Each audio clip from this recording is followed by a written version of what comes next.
Okay, so how did I get here? So my name is Jonathan Sharples. I'm a professor in oceanography here at Liverpool. Though my route didn't start off in oceanography, so I actually did an international baccalaureate, but a bit like A-levels. So from your perspective, my A-levels were physics, maths, and history. And actually at that stage, I wasn't quite sure whether I wanted to go down the physics route or go down the history route. I wasn't quite sure. I ended up doing astrophysics. I suspect because it came first in the alphabet in the sort of list of courses. So as an undergraduate, I went to Birmingham University, did an undergraduate degree in astrophysics. Absolutely, I mean, it was an awesome subject. I think back to my final exams of coming out of Birmingham, that's the cleverest I've ever been. It's been sort of downhill since then. But I picked up a lot of useful skills there, so a lot of skills in sort of fundamental physics, problem solving and computer coding. I would still rate computer coding as probably one of the most useful skills that I picked up at university. But I wanted to change that, do something a bit more tractable, so I decided to go over to University College in North Wales in Bangor and did a master's in physical oceanography, so basically taking all that physics I'd done in astrophysics, converting it to understand how the ocean works. So there I learned how to do observational oceanography, so going to sea, collecting data and a little bit of modelling as well, so computer simulations of oceanography. And then my first real job was actually in New Zealand. I spent 3 years working in New Zealand as an oceanographer. So leading up to that, I always viewed my sort of degree and MSc and PhD were all going to be part of kind of a passport to allow me to go to these amazing places that I wanted to live in for a while and experience. So I did a lot of field work off New Zealand, which was a fantastic 3 years. The main thing I picked up there was I was a physicist, but I was also interested in how the biology and the chemistry in the ocean were governed by that physics. In New Zealand, the biologist there suddenly realised he was a physicist who was vaguely interested in what they were doing, so I got to do some fantastic field work with the marine biologists and chemists in New Zealand. So that's where I started to develop more of a multidisciplinary view of how the ocean works. Came back to the UK. I was a lecturer in Southampton University for a few years, which is where I started to write research proposals to get to work on the UK research ships. And then I came back up to Liverpool. I don't know if anybody is relatively local, if anybody knows the Bidston Observatory there. So I came back, worked up at what was then the Proudden Oceanographic Laboratory up on Bidston Hill.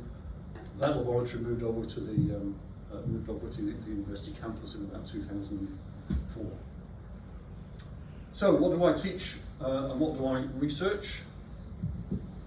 This was a video, it's clearly not. Oh, do you want me to kick it? I can go back to your PowerPoint if you want. No, that's all right. It gives you the basic sort of flavour of what I want you to get out of this. So I sit on the boundary now between the physics and the biology and the chemistry. So I look at the oceanography in terms of how the ocean works, how the plankton respond to it, and I could wax lyrical for a long time about why plankton are the most important animals on the planet, but they're really important in terms of how our climate works. So it's a bit like, you all know about things like that. The Amazon rainforest is important because it takes carbon out of the atmosphere. The microscopic plankton in the ocean do exactly the same thing. They do about half of the whole problem on the planet. So I work on that boundary, understanding how the physics affects the circulation of the ocean, affects the chemistry, where the nutrients are, and how the plankton respond to that. So to me, and this very much is a flavour of how we teach ocean science in Liverpool. It's a very multidisciplinary subject. So like I said, my background is in maths and physics. You'll hear about Hannah's background next. I think of the group of 8 of us staff in oceanography. 3 of us have backgrounds in physics, 3 with backgrounds in biology, and 2 in chemistry, so something like that. So we bring students in with a whole range of different A-levels, and the idea is that we give you the foundations, particularly in the sciences that you might not have done at A-level, to get you to start looking at the planet as a whole and addressing some really big multidisciplinary problems. So this is a satellite picture of chlorophyll on the surface of the planet. Chlorophyll, the green plant pigment, and what you can see there, certainly all the sort of subtropical rainforests on land, but also patchy, swirling distributions of chlorophyll in the ocean, and that's what we're interested in, is how does the physics control where those microscopic plants in the ocean can go, and how does that affect our climate. So, I mean, we can talk about this later if you want, but we offer a whole range of degrees. One of my other roles in ocean science is that I'm the admissions officer as well. So I teach and I do research, and I also work for the admissions of students coming into our degrees. So we have a range of degree courses in climate science and ocean science. You can mix the oceanography with geography or with marine biology or with maths. And what the basic requirement is, I think our standard offer is normally A, B, B, and an A and a B in 2 sciences, or maths and a science. Now it's Hannah's turn. Okay, thanks Jonathan. So I'm also a lecturer over in ocean sciences. I have a slightly different path that I came into oceanography from Jonathan. And first of all, I just want to show you a few pictures of my fieldwork, just to show how awesome oceanography is, by the way. So for example, we get to go out to sea. These are some pictures from when I was in Bermuda, in the middle one here, working above the hydrothermal vents in the middle of the Mid-Atlantic Ridge for 6 weeks, collecting water samples. Unfortunately, I was not on the submarine for that picture, but I was stood next to the person who took that picture, and we got some samples from the submersible as well. And this is kind of just to show that there's a wide range, as Jonathan's touched upon. I'm a chemist, Jonathan's a physical oceanographer mainly by trade, but also we work with people who study, the geologists who study the rocks, people who study the robotics, people who study all sorts of different things. So there is a bit of something for everybody in ocean sciences. Now, I didn't actually do maths at A-level, but I wish I had, because I think it would have been really useful. I did chemistry, biology, physics and English. I couldn't decide what I wanted to do because I knew that I enjoyed all of the sciences to some degree. And I spent most of my high school years wanting to be a vet. I spent all of my holidays milking cows and lambing and all sorts like that. And then it came to results day and I actually got accepted onto vet school here in Liverpool, which I decided was the best place to be a student. And I was a bit disappointed and I couldn't really figure out why. But as I'd been looking through the prospectus, I'd come across ocean sciences and thought, what on earth is that? That's not something that you taught in school. It's not really something I'd ever come across. And so I'd started to read into it a little bit more and thought, actually, yeah, that sounds cool. I could do this. And so I changed on the day to ocean sciences and I've never looked back. I'm really glad I made that change. And this is also to kind of say, you can change your mind. You can start something and switch and do something else. Like, don't worry too much about what you decide. Just go with what you think you are going to be really interested in. You want to love your subject to do well in it. While I was doing my degree, I actually did a year working at the National Oceanography Centre, which Jonathan mentioned is here on campus. Now that wasn't part of my degree. That's something I saw the placement be advertised. I approached my tutors and said, is this something I can do? They helped me to figure out how to suspend my studies. I went and did it, came back, completed my studies. So again, it's just an example that you can tailor your course to suit you if you decide that's what you want to do. I then did a PhD here in Liverpool in marine biogeochemistry, which I'll explain in a minute what that is exactly. I then went off to Canada for a few months, did a fellowship in France, and then came back here in 2020 to start my lectureship. So I have stayed mainly in academia, but I also do a lot of work with partners in industrial projects, such as on drinking water, with the Environmental Protection Agency, things like that. And my friends and family like to say that I study oceans and potions, because they don't know what I do, but it's something to do with the ocean and chemistry. And this slide here is mainly to show you that no matter what you are interested in, there is something within ocean sciences that for you. So, for example, I'm interested in the nutrients or the toxicants that control the marine life, that control whether the algae can grow, the phytoplankton, as Jonathan touched upon. Here at Liverpool, I teach marine pollution and environmental chemistry, but I have to work with people who understand all of the other fields, so people who have a very strong maths background, computing background, As I mentioned, the geologists, chemists, physics, biologists, microbiologists, everyone has a role to play and we all have to work together. And so there is a sort of something for everybody, I think, within this field. For example, not everybody, by the way, has to go to sea if that's not your thing. I love the fieldwork component of my job, but some people are desk-based. Maybe they use satellite data or data collected from the ROVs, the gliders, things like that.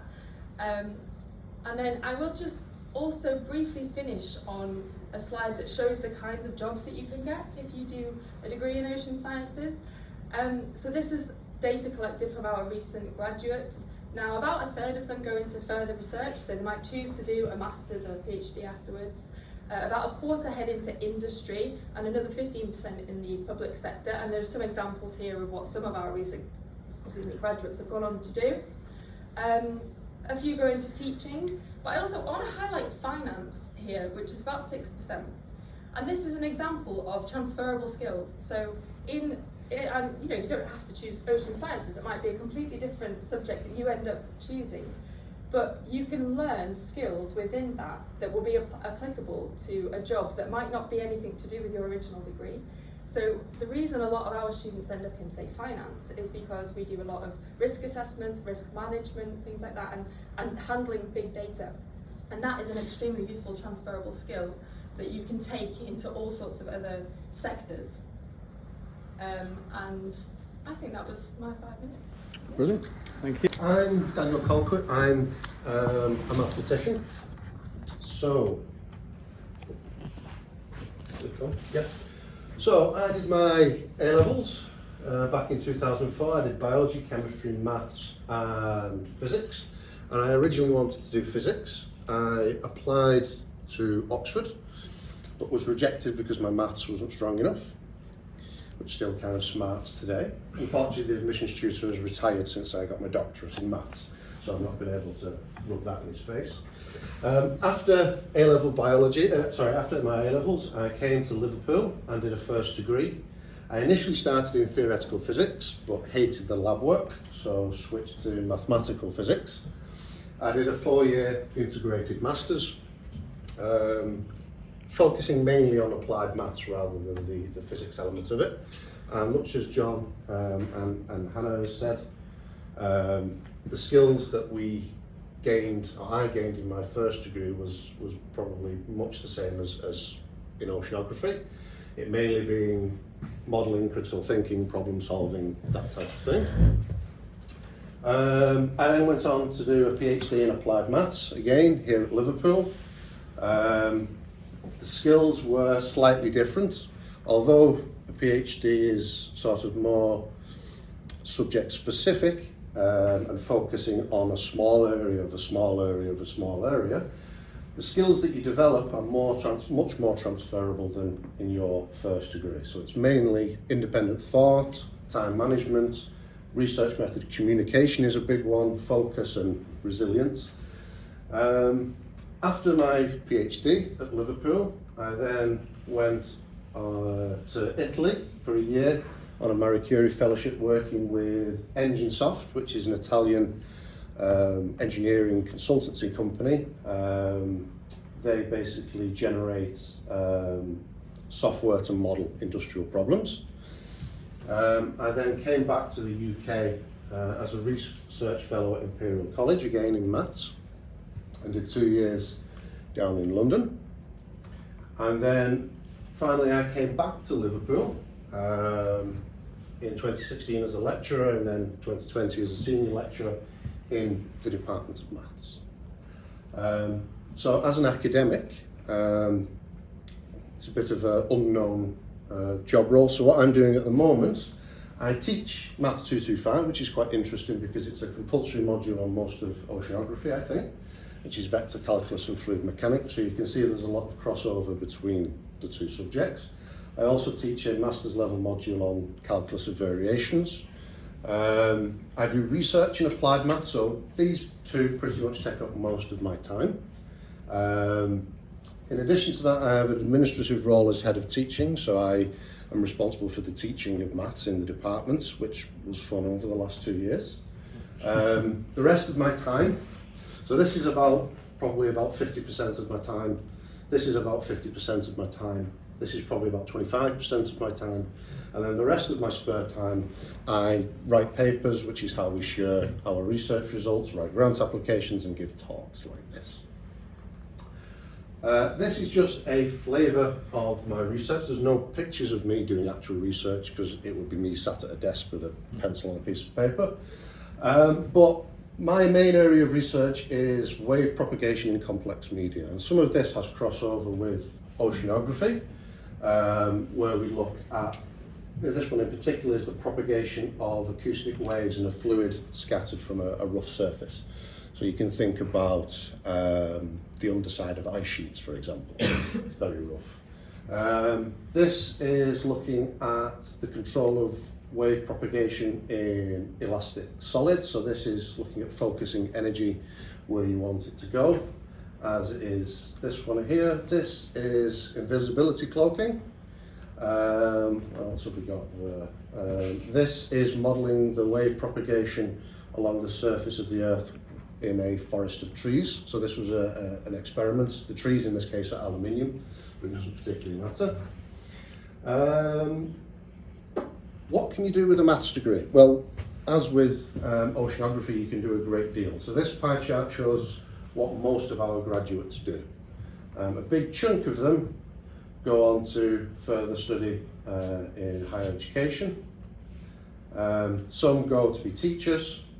Another big chunk is defence research and engineering and IT, and these are all some of the employees that our graduates go on to do.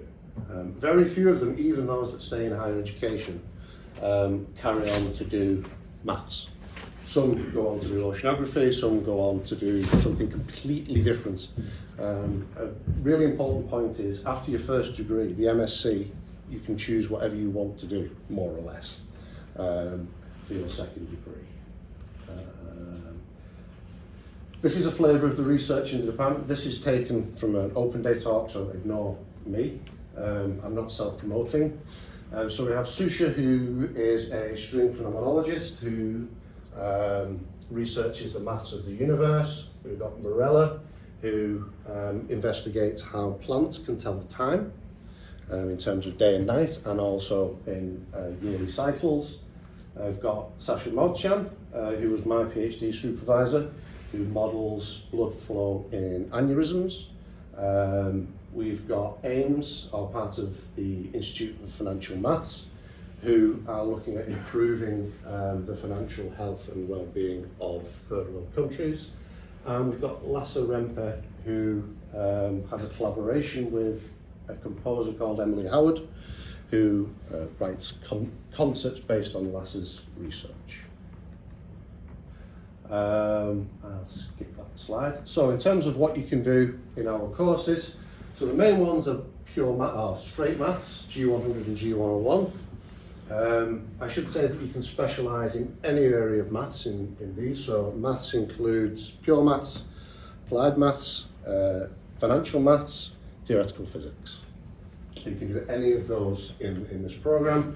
We also have lots of maths with maths, languages, finance, statistics, economics, actuarial, and we've got the mathematical and theoretical physics down the bottom.